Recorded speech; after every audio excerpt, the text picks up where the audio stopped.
Welcome to Arya vlogs.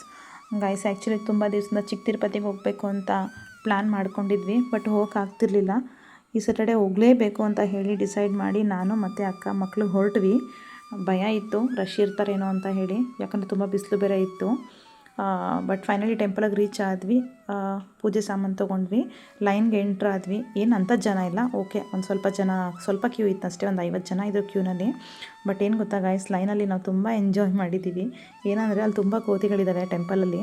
But ಅಲ್ಲಿ ಬಂದಿರೋದೆಲ್ಲ ಪೂಜೆಗೆ ತಂದಿರೋ ಹಣ್ಣು ಹೂವು ಕಾಯಿನೆಲ್ಲ ಕಿತ್ಕೊಂಡು ಹೋಗೋದು ಈ ಥರ ಮಾಡ್ತಾಯಿದ್ದು. ಒಂದು ಕೋತಿ ಅಂತೂ ಒಂದು ಮಗು ಹಾಲು ಕುಡಿತಾ ಇದ್ದರೆ ಆ ಫೀಡಿಂಗ್ ಬಾಟ್ಲನ್ನೇ ತೊಗೊಂಡೋಗ್ಬಿಡೋದ, ತೊಗೊಂಡೋಗ್ಬಿಟ್ಟು ಅದು ಕುತ್ಕೊಂಡು ಕುಡಿತಾ ಇತ್ತು. ಇದಂತೂ ನೋಡಿ ನಮ್ಗೆ ಬಟ್ ತುಂಬ ಎಂಜಾಯ್ ಮಾಡಿದ್ವಿ. ಲೈನಲ್ಲಿ ಮೂವ್ ಆಗಿದ್ದೆ ಗೊತ್ತಾಗಿಲ್ಲ. ಫೈನಲ್ ಟೆಂಪಲಿಗೆ ಒಳಗಡೆ ರೀಚ್ ಆದ್ವಿ. ದೇವ್ರ ದರ್ಶನ ಕೂಡ ತುಂಬ ಚೆನ್ನಾಗಾಯಿತು.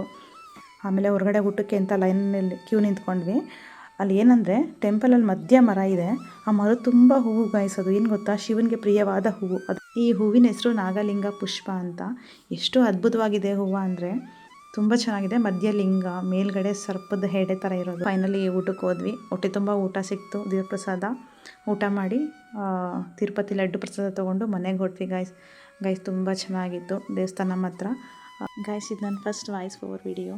ನಾನು ಮಾತಾಡಿರೋದ್ರಲ್ಲಿ ಏನಾದರೂ ಮಿಸ್ಟೇಕ್ ಇದ್ದರೆ ಅಡ್ಜಸ್ಟ್ ಮಾಡ್ಕೊಳ್ಳಿ. ಇನ್ನು ಮುಂದೆ ನಿಮ್ಗೆ ಇಷ್ಟ ಆಗುವಂಥ ವೀಡಿಯೋಸ್ ಅಪ್ಲೋಡ್ ಮಾಡ್ತೀನಿ. ಲೈಕ್ ಮಾಡಿ, ಶೇರ್ ಮಾಡಿ, ಸಬ್ಸ್ಕ್ರೈಬ್ ಮಾಡಿ, ಸಪೋರ್ಟ್ ಮಾಡಿ. Thank you for watching.